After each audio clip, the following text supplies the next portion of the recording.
Season 2 की शुरुआत season 1 के एंड से हुई, जिसमें शोंग एयरपोर्ट से निकला और तब उसे फ्रंटमैन का फोन आया और वो कहता है कि अब तुम्हारा कोई भी नहीं बचा है और तुम्हें अपनी बेटी के पास अमेरिका चले जाना चाहिए। तब शोंग ने आसपास देखा और वो समझ गया कि फ्रंटमैन किसी तरह से उसे देख रहा था और वो कहता है कि अब मैं तुझे ढूंढकर तेरी गेम को खत्म कर दूंगा।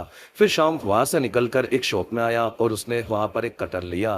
फिर वॉशरूम में आकर वो खुद को चेक करने लगा। तब शोंग को उसके कान के पीछे छुपाई गई एक चिप मिली, जिससे फ्रंटमैन उस पर नजर रख रहा था और शॉन्ग ने उसे कटर से काट कर निकाल दिया और अब शॉन्गमैन फ्रंटमैन से लड़ने के लिए पूरी तरह से तैयार था। दूसरी तरफ में एक हॉस्पिटल में जुनहो नजर आया, जो कि पानी में गिरा था, लेकिन वो बच गया और वो फिलहाल कोमा में था।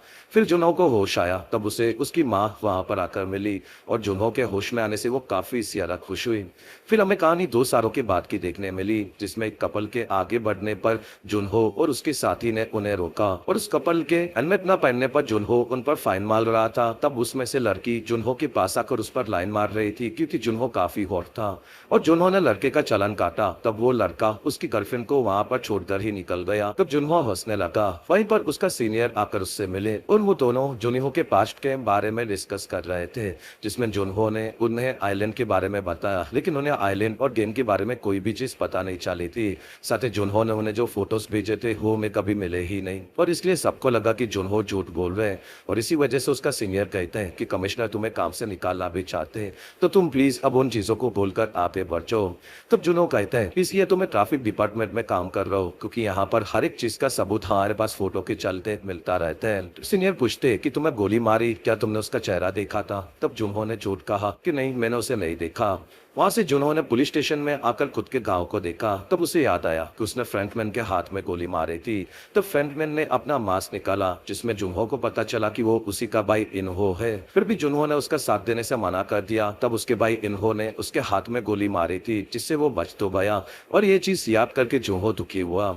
दूसरी तरफ एक कपल एक होटल में मजे करने के लिए गया, लेकिन वहां की लाइट्स के बंद होने से दोनों वहां से निकल गए और अंदर से शोंग ने उन्हें देखा, जिसमें वो पूरी होटल को शोंग ने खरीद लिया था। तभी वहां पर बेल बजा और शोंग ने देखा कि किसी ने उसके लिए गेम का कार्ड फिर से छोड़ा था और शोंग ने तब दरवाजा खोला और उसके सामने फ्रंटमैन था और उसके हाथों में बैग और चोके गले थे। तब शोंग की ये देखकर फट गई और वो फ्रंटमैन पर गोलियां चलाने लगा, लेकिन असल में ही एक सपना था। कुछ देर बाद चोंग से मिलने के लिए होटल में चोंग नाम का एक गुंडा आया था और चोंग कहता है कि पिछले 2 साल से मेरे सभी आदमियों को मैं स्टेशन पर भेज रहा हूँ, लेकिन अभी तक हमें कोई भी सेल्समैन वहां पर दापची खेलते हुए नहीं दिखा। तब चोंग कहता है कि मेरी गेम को 2 साल बीत चुके हैं और अब वो गेम के लिए लोगों को चुन रहा होगा, इसलिए तुम्हें ज्यादा लोगों को काम में लगाना होगा। तब चोंग कहता है कि इस चीज में काफी ज्यादा खर्चा होगा। तब चोंग ने उसे 10 मिलियन वॉन दिए और वो कहता है कि कैसे भी उस आदमी को ढूंढो, वरना 1 साल तक हमें वो फिर से नहीं मिलेगा। तब चोंग मान गया और उसने बाहर आकर अपने आदमियों को ज्यादा लोगों को इस काम में लगाने कहा। वहां पर डेविड नाम का उसका साथी कहते हैं कि इस चीज में काफी ज्यादा खर्चा होगा। तब चोंग कहते हैं कि शोंग ने हमें काफी सारे पैसे दिए हैं और उससे मैंने सालों पहले पैसे दिए थे, वो भी उसने वापस कर दिए, जिसमें अब उसने मुझे काम दिया है और वादा किया है कि अगर हम लोगों ने उस सेल्समैन को पकड़ा तो वो हमें 1 बिलियन वॉन देगा। और ये सुनकर सभी लोग काफी ज्यादा खुश हुए और वो लोग दिल से काम करने के लिए तैयार थे। तब तक जुनहो आकर समुद्री मछली पकड़ने वाले कैप्टन कामी से मिला, जिसमें कामी ने ही जुनहो को पानी से निकाला था और जुनहो उसके बाद 1.5 सालों से कामी के साथ मिलकर आसपास के सभी आइलैंड्स पर घूमता था, जिससे वो उसके भाई को ढूंढ सके। फिर वो दोनों वहां से आगे बढ़े। अगले दिन डेविड और चोब ने उसके सभी साथियों को सेल्समैन के बारे में बताया, जो कि 6 फुट का एक काफी हॉट बंदा था और वो लोगों के साथ दापची खेलकर अपना कार्ड देखकर चाहता था। तो उन सभी को कोरिया के सभी स्टेशन पर नजर रखनी थी, क्योंकि वो वहीं पर कहीं पर उन्हें मिलने वाला था। तब वहां से सभी लोग आगे बढ़े। तब तक कामे ने जुनहो को आइलैंड को चेक करने भेजा, लेकिन उसे किसी भी आइलैंड पर कोई चीज नहीं मिली और इसलिए दोनों वहां से वापिस आने के लिए निकले। और कामी कहते हैं कि तुम हर बार आइलैंड पर जाते हो, लेकिन तुम्हें कुछ नहीं मिलता और इसलिए अब तुम्हें आइलैंड और गेम को भूल जाना चाहिए, क्योंकि इस इलाके में काफी तेज हवा है और तुम्हारी बॉडी भी उनमें से हजारों आइलैंड में से किसी के पास से तैरती हुई मुझे मिली थी और ये मुझे भी अभी तक नहीं समझा और हम लोग उस आइलैंड को नहीं ढूंढ सकते। तब जुनहो कहता है कि चलेगा और आज के बाद हम लोग आइलैंड को ढूंढने के लिए नहीं जाएंगे। ये सुनकर कामी खुश हुआ। दूसरी तरफ सभी गुंडे स्टेशन पर सभी लोगों की तलाशी करते थे और वो लोग सेल्समैन को ढूंढ रहे थे, लेकिन उन्हें कुछ भी नहीं पता चला और ऐसे दिन बीतते जा रहे थे। इस चीज के चलते शोंग काफी ज्यादा दुखी था। फिर एक दिन डेविड और चोंग स्टेशन पर बैठे थे तब चोंग कहता है कि सर हम लोग पिछले 2 साल से उस आदमी को ढूंढ रहे हैं लेकिन शायद ऐसा कोई आदमी नहीं है और शोंग भी जो कि फ्रॉड लगता है। तब चोंग कहता है कि शोंग जैसा कह रहा है वैसे वो उस गेम से पैसे जीतकर वापस आया है ताकि उसने अपने पूरे उधार को वापस चुका दिया और मुझे नहीं लगता कि वो इतने पैसे ऐसे ही उड़ा सकता है। वहीं पर दोनों को दूसरी तरफ से डापची की कार के गिरने की आवाज आई। तब दोनों के सामने सेल्समैन एक लड़के के साथ डापची खेल रहा था और वहां पर वो लड़का जीत गया। तब सेल्समैन ने उसे पैसे दिए और ये देखकर चोंग और डेविड ने शोंग को फोन लगाया और उसे वहां पर आने कहा। तब शोंग अपनी कार वहां से लेकर आगे बढ़ा। तब तक सेल्समैन वहां से निकला और चोंग और डेविड उसका पीछा करने लगे। वहां पर कार मिलने वाले जैक नाम के लड़के ने कार के ऊपर नंबर्स देखे और तब उसे वहां पर उसकी गर्लफ्रेंड डैनी का फोन आया जो कि उसने कट किया और डैनी असल में अबॉर्शन सेंटर में थी। तब जैक के फोन ना उठाने से डैनी वहां पर भड़की हुई थी ताकि उसके पास भी गेम का कार्ड था। कुछ देर बाद हमें सेल्समैन दिखा जिसका पीछा चोंग और डेविड कर रहे थे और सेल्समैन एक गार्डन के भिखारियों से आकर मिलता था और वो उन्हें एक लॉटरी का टिकट या फिर ब्रेड की ऑफर देता था। और फिर एक भिखारी ने लॉटरी की टिकट ली और उसे स्क्रैच किया तब वो हार गया और तब सेल्समैन वहां से खाना और कार्ड्स लेकर निकला और वो दूसरे भिखारियों से मिलकर सेम गेम खेलता था और बार बार ज्यादातर भिखारी कार्ड्स ही चुनते थे लेकिन एक भिखारी ने ब्रेड ली और वो उसे खा गया। बाकी भिखारी लॉटरी को हार रहे थे और सेल्समैन की ये गेम चोंग और डेविड को भी काफी अजीब लगी। तब सेल्समैन ने सबके बीच में ब्रेड्स को फेंका। वहां पर भिखारी उसे लेने आए। तब सेल्समैन ने ब्रेड्स को कुचलना शुरू किया और वो कहता है कि आप सभी को एक मौका मिला था कि आप खा सकते हो लेकिन फिर भी आप लोगों ने किस्मत को चुना और ये आप ही के चलते हुआ है। फिर सेल्समैन ने सभी ब्रेड्स को बर्बाद कर डाला। फिर वो वहां से निकला। दूसरी तरफ शोंग तेजी से गाड़ी चला रहा था और इसी वजह से पुलिस वालों ने उसे पकड़ा और शोंग के गाड़ी रोकने पर पीछे से जुनहो उसके नए जूनियर साथी के साथ उसे देखने वाला था लेकिन जुनहो ने अपने जूनियर को शोंग को ट्रेनिंग के लिए चेक करने कहा। वहां पर जूनियर ने आगे बढ़कर शोंग का आईडी मांगा। तब शोंग ने उसे आईडी दे दिया और जूनियर ने उसका आईडी को चेक करके उसे फाइन दिया जो कि शोंग वहां से लेकर डायरेक्ट भाग गया। और तब जुनहो और जूनियर को शोंग के फाइन को डायरेक्ट लेने की बात अजीब लगी क्योंकि ज्यादातर लोग फाइन को माफ कर देने की रिक्वेस्ट करते हैं और जुनहो ने शोंग के नाम को देखा और ये नाम उसे थोड़ा सा जाना पहचाना लगा। दूसरी तरफ चोंग और डेविड ने साथ में सेल्समैन को पकड़ने का डिसाइड किया जिससे वो शोंग के आने से पहले भागना चाहे और तब दोनों उसका पीछा करने लगे और उसे पकड़ने के लिए आगे बढ़े और सेल्समैन के पास आने पर सेल्समैन ने उन दोनों को पकड़कर काफी ज्यादा पीटा। तब जुनहो ने शोंग के आईडी की डिटेल्स निकाली और उसके बारे में पता लगाया और तब उसके फोटो को देखकर जुनहो को याद आ गया कि वो उसके भाई के बारे में जानने के लिए शोंग से मिला था लेकिन उसने गेम के बारे में बताने से मना कर दिया था। तब जुनहो ने शोंग की गाड़ी की डिटेल निकाली और उसके बारे में पता लगाया। तब उसे पता चला कि शोंग एक कंपनी की गाड़ी को यूज करता था और जुनहो ने उस कंपनी के एड्रेस को लिया।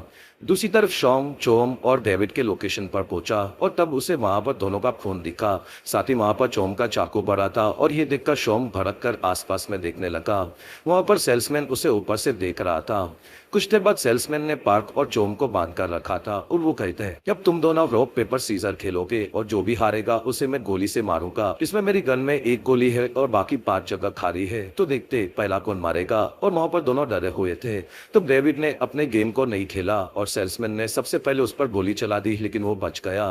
तो दोनों गेम खेलने लगे और हर बार हारने वाले पर सेल्समैन गन ताड़न कर गोली चलाता था जिसमें वो दोनों बार बार बच जा रहे थे। तब सेल्समैन ने गन में और 4 गोलियां भरी और बचने का अब सिर्फ एक मौका था। तब दोनों डरे हुए थे जिसमें वो दोनों गेम को खेलने लगे और डेविड इस बार हार चुका था लेकिन चोंग ने फिर भी अपने हाथों को आगे रखा जिसके चीटिंग के चलते वो हार गया और ये देखकर डेविड चौंक गया। वहां पर सेल्समैन ने चोंग को मार दिया। इस चीज से डेविड दुखी हुआ और सेल्समैन कहता है कि अब तुम मुझे सभी चीजें सच सच बताओगे। दूसरी तरफ जुनहो चोंग की ऑफिस में पहुंचा जो कि बंद थी। तब जुनहो खिड़की से अंदर घुसा और वो वहां की सभी चीजें देख रहा था। तब वहां पर सेल्समैन का पुतला और गेम के ऊपर उसे कार्ड दिखा। वहां पर एक गुंडा आया। वो अपने साथियों को जमा कर रहा था क्योंकि चोंग गायब हो चुका था और वो गुंडा गन भरने लगा।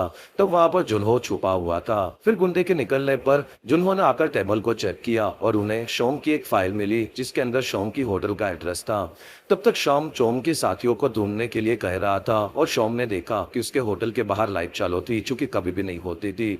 तब शोंग अंदर उसके कमरे में आया। वहां पर उसे सेल्समैन मिला और वो कहता है कि तुम्हें अपनी बेटी के पास चले जाना चाहिए था। तब शोंग कहता है कि उस दिन मैंने तुम्हें स्टेशन पर देखा था और तब मैंने रुकने का डिसाइड किया और थैंक यू क्योंकि तुमने मुझे उस गेम के बारे में बताया और तुम्हारे चलते ही मैं रुका और अब मैं हमेशा के लिए तुम्हारी गेम को बंद करवा दूंगा।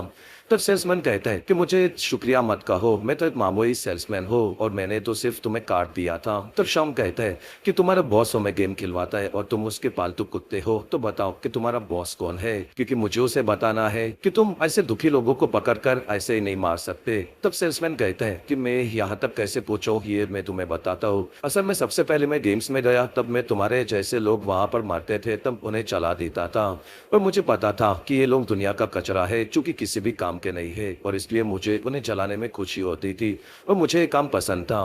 फिर एक दिन मेरा बाप ही मेरे सामने आ गया और मुझे उसे मारने कहा गया, तब मैंने खुशी खुशी उसे भी मार दिया और तब मुझे एहसास हुआ कि मैं इसी काम के लिए बना हो। तब शोम कहता है कि तुम लोगों को ऐसे ही मारो या फिर गेम खिलाकर, ये दोनों काम गलत है, साथ ही तुम उस गेम को खिलाने वाले के कुत्ते हो। तब सेल्समैन कहता है कि तुम एक मामूली से गेम खेलकर खुद को काफी बड़े हीरो समझ रहे हो, ऐसा तुम्हें लगता है। तब शोम कहता है कि मैं तुम्हें यह समझा नहीं सकता, क्योंकि गेम के अंदर जो मैंने सहा है वो तुम्हारी समझ के परे है। तब सेल्समैन कहता है कि फिर एक गेम मेरे साथ खेलो। मेरी गन के अंदर एक गोली है और हम दोनों बारी बारी गोली खुद को मारेंगे, वो देखते कि अंत में कौन बचता है। तब शाओंग ये गेम खेलने के लिए मान गया। वहां पर सेल्समैन ने गन घुमाई और शाओंग की पहली बारी थी। तब शाओंग ने खुद को गोली मारी लेकिन वो बच गया। फिर सेल्समैन ने खुद को गोली मारी और वो भी बच गया। तब सेल्समैन कहता है कि तुम्हारे जैसा लल्लो कैसे गेम जीता, ये अब मुझे अभी भी नहीं समझ रहा। तब शाओंग ने तीसरी गोली खुद को मारी और वो बच गया।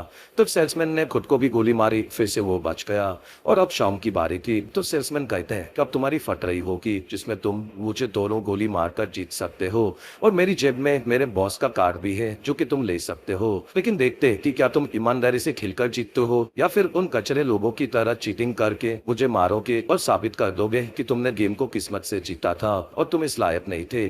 तो शाम ने खुद को गोली मारी लेकिन वो बच गया और तब सेल्समैन अब मारने वाला था क्योंकि वो आखिरी गोली थी। तब शाम उसे गन देकर कहते हैं तब तुम्हारी फटी होगी, जिसमें तुम मुझे मारने के बारे में सोच रहे होगे, लेकिन तुम्हें भी उसके पहले मानना होगा कि तुम अपने बॉस के पालतू कुत्ते हो, वरना तुम ईमानदारी से खुद को मार दो। तब सेल्समैन ने वहीं पर खुद की जान ले ली और इसी के साथ ही बेहतरीन एपिसोड 1 यहीं पर खत्म हुआ। और अगर आपको ये वीडियो अभी तक पसंद आ रहा है तो प्लीज आप इस वीडियो को लाइक, कमेंट और शेयर करें। आप इस चैनल को सब्सक्राइब जरूर